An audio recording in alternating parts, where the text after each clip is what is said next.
siang Pak. Selamat siang. Alhamdulillah saya bisa berdiskusi, berdialog dengan Bapak, mengucapkan banyak terima kasih atas waktunya untuk dialog. Ini di sini Pak, kita itu akan mengembangkan aset yang ada di sekolah. Itu ada 7 aset yang harus dikembangkan supaya menjadi sekolah unggulan atau sekolah yang berkualitas.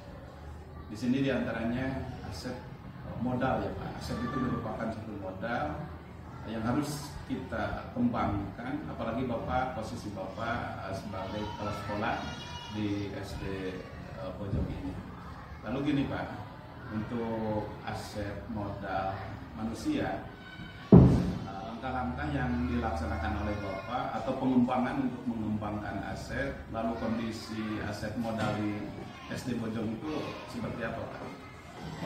Terima kasih Pak Nis atas waktunya. Memang untuk para generasi dasar untuk pengembangan aset, kalau dulu kan kita itu menggali dari kekurangan ya. Yeah. Kalau sekarang diutamakan itu dari kekuatan. Jadi setelah kita memetakan kekuatan, memang diantaranya ada 7 kekuatan, 7 aset yang dimiliki oleh sekolah, diantaranya adalah aset manusia atau SDM. Betul. Nah, salah satu upaya untuk mengembangkan kemampuan dari SDM yang ada di SD Bojong, kami senantiasa mendorong para guru untuk mengikuti bintek, mengikuti workshop, mengikuti pengembangan diri, baik yang dilaksanakan di KKG yang sudah terjadwal dengan resmi atau kegiatan-kegiatan lain yang sifatnya individual. Dan itu memang tujuannya untuk mengembangkan kompetensi yang Bapak Ibu guru miliki. Dan itu sekolah sangat mendukung sekali untuk Bapak Ibu guru mengikuti kegiatan-kegiatan seperti itu dalam rangka mengembangkan aset SDM atau aset manusia. Lalu yang berarti ini nanti diaplikasikan ya Pak oleh guru tersebut, hasil bintek tersebut ke kelasnya masing-masing terhadap anak. Ya, itu pastinya. Setelah mereka mendapatkan ilmu pengetahuan atau keterampilan baru dikembangkan di kelasnya masing-masing, malah kemungkinan ada tindak lanjutnya ditularkan kepada rekan-rekan yang lain yang belum mengikuti bintek atau workshop yang diikuti oleh guru tersebut. Lalu hasil analisa Pak tentang modal manusia di SD Bojong untuk ASN sama kan di sini ada yang statusnya itu ASN, lalu yang P3K, lalu yang guru honorer. Itu pemetaan yang dilaksanakan oleh Bapak apa untuk menuju aset tersebut? Baik, di SD Bojong ini ada 19 standar. Iya.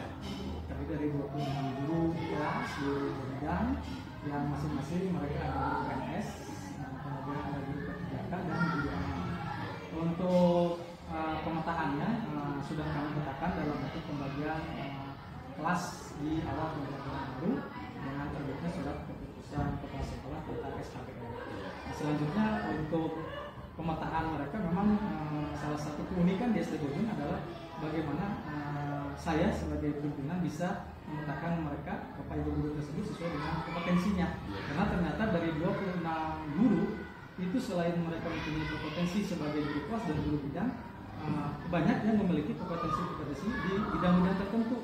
Misalnya sebagai contoh, saya Bu Leli, dia mahir dalam kegiatan kesenian dan kesundaan. Kemudian ada Pak Sutiyatna, ahli atau mahir dalam bidang ekskul pramuka dan polisi cilik gitu. Lalu yang kedua Pak, ini ada yang aset juga, aset fisik ya. Bagaimana pemetaan Bapak dalam mengkondisikan tentang aset fisik sekolah ini Pak? Kalau aset fisik, alhamdulillah untuk SD Bojong ini cukup representatif. Pertama memang di pusat kota, kemudian dekat ke jalan provinsi ya. Kemudian di SD Bojong itu ada tempat strategis seperti SMP 5, kemudian pusat perbelanjaan dan sebagainya. Untuk pemetaan kedepannya memang salah satu misi saya adalah penataan kelas sehingga memungkinkan untuk melaksanakan visi saya sebagai visi saya SD Bojong adalah SD yang berbasis digital. Mungkin nanti ada pemetaan bagaimana ruang-ruang kelas itu dipersiapkan dengan sarana yang ada untuk mendukung visi menjadikan Bojong sebagai sekolah berbasis digital. Berarti arahnya ke digital itu ke anak juga ya Pak, untuk ya, pengembangan anak juga. Jadi akhirnya yang pemetaan yang dilaksanakan oleh Bapak tersebut tentang kelas ya Pak. Jadi bagaimana supaya bisa mudah mengakses seluruh apa yang disediakan. Lalu yang seterusnya, kalau aset lingkungan secara umum, Pak, kondisi SD Bojong itu? Kalau lingkungan kebetulan SD Bojong ini ada di tengah-tengah masyarakat. Yeah. Sepanjang saya menjadi kepala di SD Bojong, alhamdulillah dukungan dari tokoh masyarakat yang ada di sekitar SD Bojong ini cukup baik, sangat baik sekali. Malah kemarin kita sudah berdiskusi dengan Pak Komite, Pak Haji Dudung, kita ada keinginan untuk musola ya, kita akan mengadakan musola, dan alhamdulillah respon dari orang tua sangat baik. Dari hal itu saya merasakan bahwa lingkungan di sekitar SD Bojong ini sangat mendukung untuk keterlaksanaannya program atau kegiatan-kegiatan SD Bojong. Berarti ini Bapak bisa koordinasi ya kondisi lingkungan itu dengan perwakilan dari orang tua yang disebut komite ya Pak? Dengan komite, dengan tokoh masyarakat, seperti karena malah kemarin kita sudah sama kelurahan juga sudah ada dengan puskesmas, ya. Karena puskesmas juga dekat dengan lingkungan sekolah kita. Insya Allah untuk kedepannya kita meningkatkan kerjasama dengan pihak-pihak lain. Lalu yang selanjutnya Pak, ini tentang kondisi sosial ya. Berarti di sini kan ini SD Bojong itu beraneka ragam orang tuanya ya. Lalu dikelilingi dengan masyarakat. Berarti itu lingkungan sosial. Yang Bapak amati itu bagaimana Pak kondisi lingkungan di SD Bojong termasuk lingkungan masyarakat. Lalu kontribusi sosial antara sekolah ke masyarakat itu dilaksanakan oleh Bapak seperti apa Pak? Betul, sebetulnya kan ada timbal balik ya. Ketika kita punya program, kemudian masyarakat lingkungan sekitar mendukung, tentu harus ada timbal balik dari sekolah untuk ke masyarakat begitu. Salah satu kita punya beberapa program berkaitan dengan santunan atau bantuan untuk masyarakat sekitar yang dikategorikan kurang mampu. Misalnya seperti kemarin kita di acara Rajaban, swadaya dari para guru dan siswa juga orang tua untuk mengumpulkan sembako. Kemudian setelah terkumpul sembako ini diberikan kepada masyarakat atau lingkungan sekitar sekolah yang dianggap kurang mampu. Dan ini mendapat respon yang positif. Sekaligus promosi sekolah kita betul, ya Pak. Betul. Ya, betul. Jadi ada timbal balik, kita didukung oleh lingkungan, maka kita juga mendukung lingkungan masyarakat sekitar. Lalu yang ini Pak, untuk yang selanjutnya biasanya untuk berjalannya roda pendidikan di sekolah harus ada finansial ya Pak. Ini juga sangat menentukan strategi yang dilaksanakan oleh Bapak. Lalu sumber-sumber dana finansial itu dari mana? Lalu pengalokasiannya seperti apa? Terutama untuk pembelajaran kepada anaknya. Kalau untuk pendanaan mungkin SD Bojong mengalokasikan dari BOS, personal sekolah. Alhamdulillah bantuan itu sudah berjalan dan kita alokasikan dalam bentuk RKS. Rencana-rencana kegiatan, rencana pembelanjaan kita tuangkan dalam RKS. Alhamdulillah selama ini dana terserap, kemudian semua program terlaksana dan kegiatan terbiayai. Baik kegiatan yang bersangkut dengan murid, dengan bapak ibu guru pun dengan kegiatan program yang sifatnya sekolah. Gitu. Jadi pada intinya aset yang tadi ya Pak, intinya di sekolah SD Bojong ini sudah dilaksanakan. Bahkan sekolah SD Bojong pun memberikan kontribusi kepada lingkungan masyarakat, juga kepada peserta didik dalam dunia pendidikan. Terima kasih Pak, sangat terima kasih. Sama-sama. Ya, dari saya cukupkan sekian. Assalamualaikum warahmatullahi wabarakatuh. Waalaikumsalam.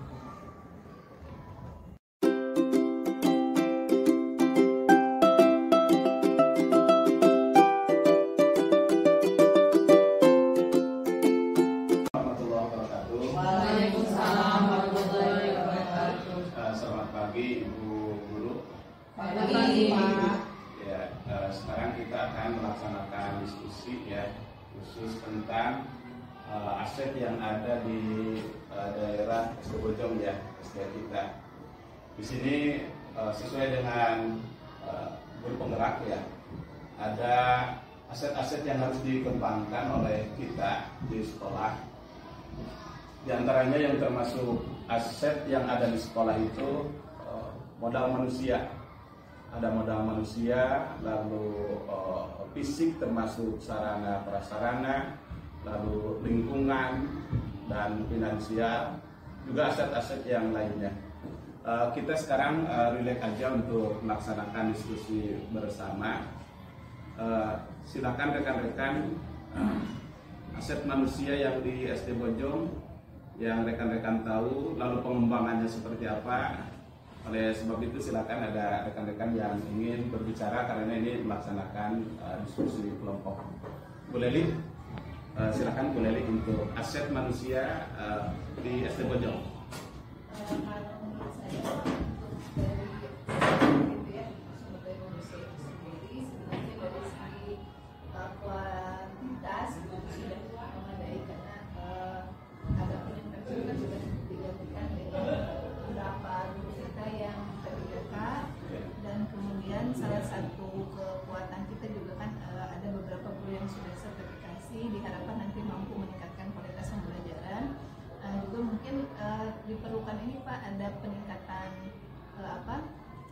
kualitas juga karena akan masuk ke kurikulum baru ya. Jadi tetap kita juga perlu mengadakan kegiatan mungkin seperti workshop gitu untuk meningkatkan kapabilitas guru itu sendiri. Terima kasih Bu Leli. Jadi intinya bahwa sekolah kita ini, sekolah SD Bojong memiliki aset modal manusia. Ini yang harus bisa dikembangkan. Seperti anak mudanya itu masih muda ya, masih muda di sini, guru-gurunya banyak yang muda, lalu bisa mengembangkan dalam IT-nya. Ini semua di SD Bojong udah bisa ya, sudah bisa seperti mengoperasikan komputer. Itu juga merupakan aset yang sangat berharga dan harus dipergunakan oleh kita. Lalu di sini ada aset berbentuk fisik, berbentuk sarana prasarana. Ini juga harus dilaksanakan oleh kita dalam proses pembelajaran terhadap anak. Silakan Ibu Ajeng untuk aset fisik, kira-kira apa yang sudah dilaksanakan diantaranya oleh Ibu Ajeng, termasuk semuanya sebetulnya ini hanya sampel aja tentang aset fisik sarana prasarananya. Terima kasih. Sarana prasarana mungkin di SD Bojong sudah menggunakan media-media yang ada seperti Infocus, kemudian ada yang baru Twin Mirror, gitu Pak. Berarti di sini termasuk Bu Ajeng ya. Bu Ajeng sudah melaksanakan aset yang ada di sekolah ya, Bu Ajeng. Sarana-sarana seperti Infocus, lalu yang bantuan dari pemerintah ya. Berarti ini merupakan sesuatu yang harus kita kembangkan yang akhirnya akan menciptakan kualitas pendidikan di sekolah kita. Lalu satu lagi untuk sekolah yang kondisi sekolah lingkungannya. Ini saya minta pendapat dari rekan-rekan tentang aset kondisi lingkungan. Bu Ajeng, Bu Sawitri, kira-kira seperti apa untuk lingkungan sekolah kita? Untuk menurut pendapat saya, untuk aset atau lingkungan yang ada di lingkungan SD Bojong sudah mendukungnya Pak, dari mulai tempat yang strategis, terus untuk ruangan kelas, dan untuk yang selanjutnya ada bantuan multimedia berupa Chromebook kalau misalkan untuk ujian atau UTS mungkin bisa menggunakan fasilitas yang ada gitu. Jadi lebih mudah dan lebih meringankan gitu. Terima kasih. Alhamdulillah kondisi SD Bojong, intinya bahwa seluruh aset yang ada di SD Bojong ini sudah digunakan, lalu sudah dilaksanakan, bahkan sudah diaplikasikan kepada seluruh anak yang ada di sekolah kita. Terima kasih untuk rekan-rekan, dari saya dicukupkan sekian. Assalamualaikum warahmatullahi wabarakatuh. Salam guru hebat, salam guru penggerak. Terima kasih. Waalaikumsalam warahmatullahi wabarakatuh.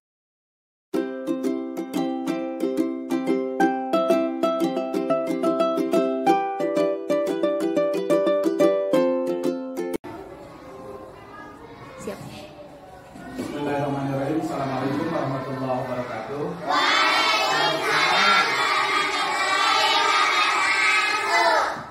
Selamat siang anak-anak. Pertama-tama kami mengucapkan kepada Bapak Kepala Sekolah yang alhamdulillah telah hadir di sini. Terima kasih Pak atas kehadirannya. Lalu kehadiran Ibu Arani di sini yang mengajar di kelas ini.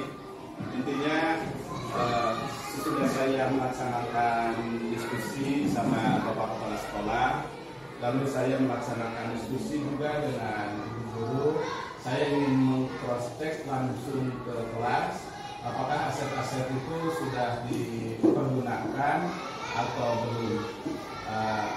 Sudah saya melihat anak-anak, kalian ini pernah menggunakan ini ya? Dengan ibu siapa? Ya, ibu Arani. Kalau prosesnya Bu, menggunakan aset ini yang ada di sekolah yang Ibu gunakan terhadap anak Bu dalam pembelajaran seperti apa Bu?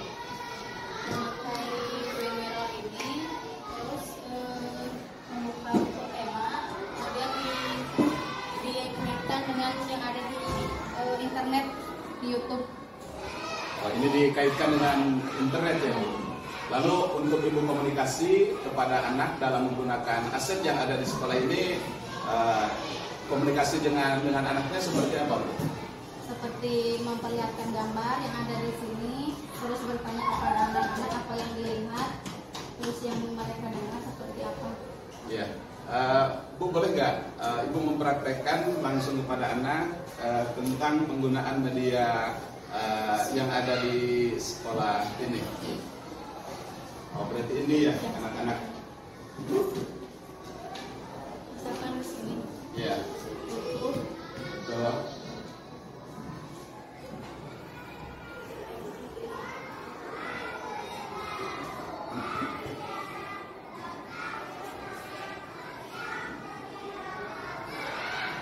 Ya. Terus di sini disari-sari pelajaran tema anak. Itu mencari pembelajaran ya Bu.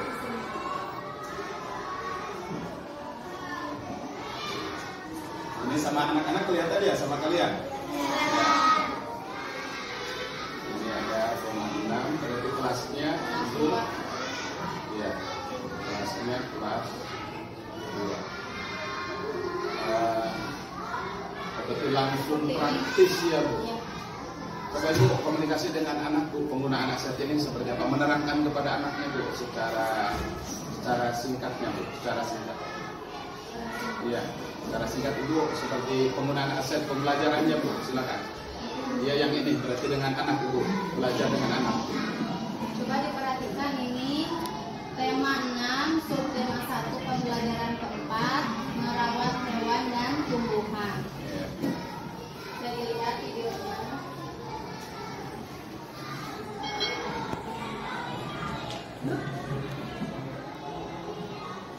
Berarti ini video pembelajarannya ya Bu, yang dilaksanakan oleh ibu terhadap anak.